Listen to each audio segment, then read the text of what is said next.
Hey gamers, it's G from the corner, and, it's been a lovely few days, alright? The Switch 2 has finally been announced, and, it looks great. It looks pretty cool. The new Mario Kart, we saw a quick glimpse of that. I'm very excited for both of those things. I can't wait to hear more about it.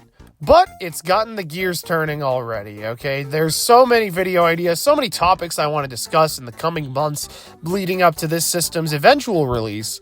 So I figured, what better way to start than with what we already have, the Nintendo Switch. And I wanted to talk about how much longer this thing's got. Because let's be real, everybody cares about the Switch 2 right now. Nintendo even cares about the Switch 2 more than the Switch 1. They dropped the reveal on the same day as the release of a new Donkey Kong game. I mean, a port of an old Donkey Kong game, but still a new major full-priced retail release from them. So in my mind, I feel like Nintendo's already starting to peter off caring about the Switch, or maybe they're two separate markets to appeal to, even though this is pretty clearly a direct successor. And it's not as if this isn't going to replace the Switch given a few months, 2 years. So what does the Switch's 2025 look like? It's still Nintendo's current console. You can't buy a Switch 2 right now, obviously. And they do have quite a few games lined up for it. Donkey Kong Country Returns HD just released. And in March, we have Xenoblade Chronicles X Definitive Edition coming out. But fittingly enough, beyond that, we also have Metroid Prime 4 Beyond and Pokemon Legends ZA, both games that are set to release sometime during the calendar year. Do these games both come out before the Switch 2 launches? I'm not sure, right? Are they going to just full-on cut support of the Switch once the new system is out there? I don't think so, because not only are these 4 games coming out in the next few months, but I feel like there might still be 1 or 2, maybe 3 or 4 surprises left for Switch 1. I mean, these games will still be playable on Switch 2, but just a few games to throw out onto the old system before the new one comes out, or perhaps even after it comes out for an extended period of cross-gen. Now, I don't know if any games are going to be receiving graphical boosts on the Switch 2. Mind you, I don't know how many games Nintendo would really care that much about putting graphical boosts into. Again, right now, their first-party output on the Switch 1 is pretty low effort, pretty low tier. Donkey Kong Country Returns HD could look better on the Switch. It doesn't really need the Switch 2 to look any better. It's not really pushing the hardware or something. It's not a big first-party release doing anything like that. And I don't see whatever's left for the system being in need of something like that either. You might be able to argue Pokemon Legends ZA and Metroid Prime 4, but stuff that isn't announced yet, I really doubt they're going to be putting much into it. Again, I'm really just expecting ports and remasters for whatever's left on original Switch. Maybe a few games that really don't need the boost on Switch 2 will come out on Switch 1 as well. If Mario Party was out this year instead of last year, I feel like it would have been a Switch 1 game that's advertised to be playable on Switch 2. But yeah, to reiterate, everything that's coming up is going to be pretty small, and I don't think would have warranted being a big showcase for the new system in 2025. So what exactly could Nintendo be cooking for the Switch 1? Well, it's going to be a lot of remasters and ports. If I had to guess, there's probably 2 or 3 ports still left to come. Prime 4 is coming out on the system at some point this year. Prime 2 and 3, however, are not yet playable on the Switch, and Nintendo's made a pretty big stink about trying to get every entry in a franchise on Switch. Pikmin 4 was about to come out, and they said 1 and 2 are on Switch right now. Donkey Kong Country Returns HD just released earlier this month, and we got the Donkey Kong Land games on Switch Online, and you got that whole video showing that you could play every Donkey Kong game on Switch. Every 2D Metroid is actually now playable on Switch as well. There's quite a bit of full franchise representation on the Switch, which is super cool to see, and I think Metroid will continue this tradition, probably with shadow drops. If I had to guess, Prime 2 and 3 aren't going to be super high-effort remasters, just simple upscales, something like the Donkey Kong Country Returns port, if anything, and those will come to the Switch in the time between now and Prime 4 releasing, maybe as a shadow drop at a supposed February Direct, because according to everybody who was in the know about the reveal last week, we are getting some sort of Switch 1-focused Direct come February. Now, predictions for that are a whole separate video unto themselves, but I will say there are 2 games that I think are very likely to show up at some point this year. Kirby Planet Robot Deluxe and a remake of Fire Emblem 4 Genealogy of the Holy World. Let's start with the latter. Fire Emblem 4 Remake has been rumored for the last 5 years now. Apparently it's done. It was with all the rumors about Engage. Basically, they've been sitting on this one for a while to fill in a gap in the release. And, it's been 2 years since Engage came out. They really rushed the DLC on that one. So I've kind of been expecting this game to show up and surprise us at any moment. And, now might be the time for it. But Kirby Player Robot Deluxe is a slightly more recent rumor. You see, our good buddy Nate the Hate, who, was the first to break the news that the Switch 2 was getting revealed on January 16th, said that Kirby Player Robot is coming to the Switch at some point this year. I forget if he specifically said in the first half, but to me, it seems like such an easy announce at the February Direct release in April sort of thing.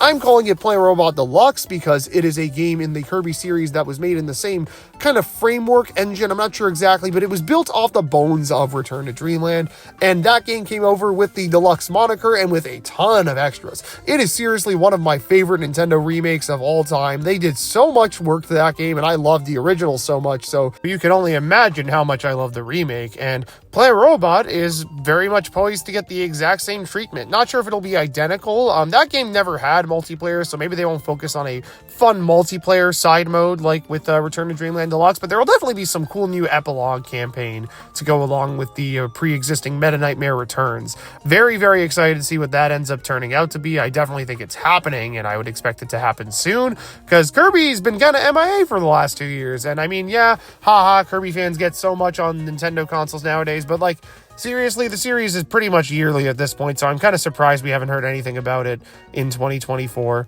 But okay, how much longer does this really go on for? How many more Switch 1 games can they, pump out before people are like, okay, just move on to the next system already? I don't know how many exactly, but I'm kind of expecting, this will be the last big year for the system.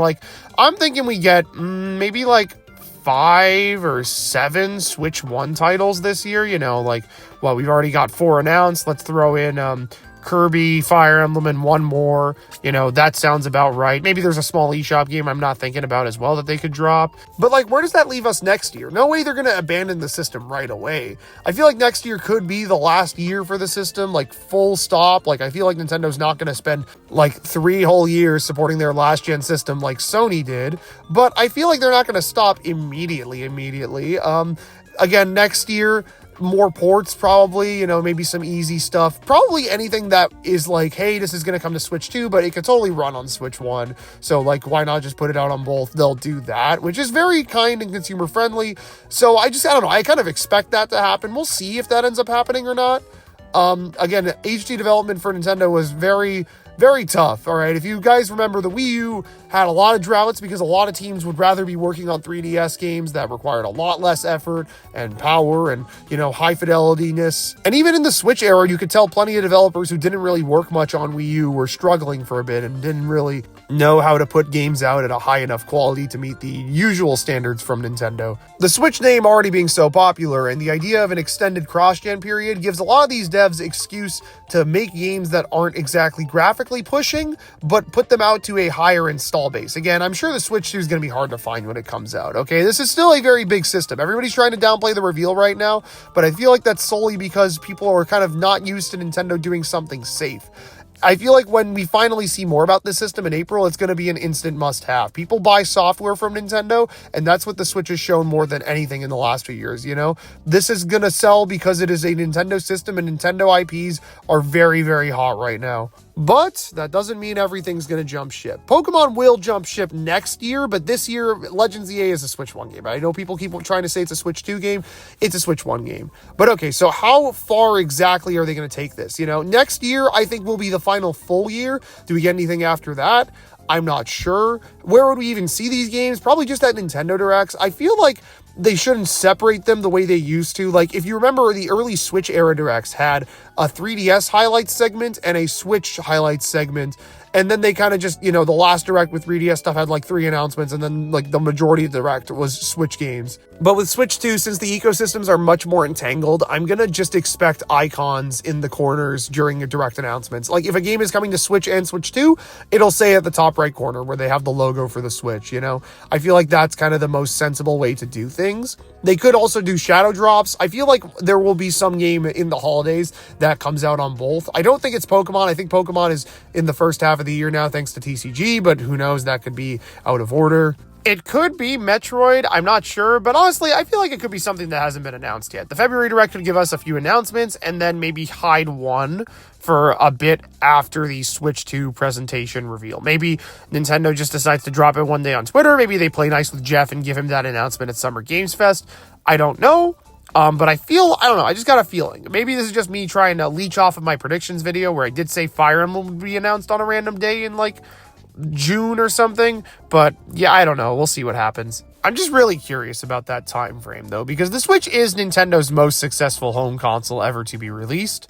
And, you know, they clearly want to keep this thing around as much as possible. But when do we hit the point where Nintendo fully phases this thing out? When it's no longer visible on their website, when they stop selling this in stores, you know, all of that junk. And I'm just trying to imagine when that will happen. I feel like next holiday is probably a good time window. You know, when the Switch 2 is a year and a half old, I feel like they're not going to be talking about the Switch. When Pokemon is on the Switch 2, I don't think they're going to want to sell Switch 1s. They're going to probably stop manufacturing by later this year, I would assume. I don't think it's going to really run too much longer, although maybe, what do I know? They could have a cheap HDMI only Switch, just a little dongle that you plug into your TV for a Switch release this year. That would have been a good release last year, honestly. I'm sure plenty of people would have scooped that up. That would have been the thing. I should have done a video on this. That could have been the thing last year to get those people waiting for Switch 2 to just jump into the Nintendo ecosystem without buying a Switch 2, you know?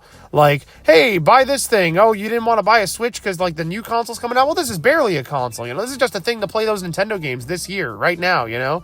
And get you all excited and ready for when we announce the successor. But, whatever, the time for that came and went. Maybe this generation will make more sense, you know. I mean, I don't know. That is if they're able to fit the technology into an HDMI dongle. I think that's a beautiful idea, but, you know, we'll see what ends up happening. That's all I've got today, though. Keep yourselves cornered for more on the Switch 2 and everything Nintendo happening this year. I will see you guys on the next one. Bye-bye.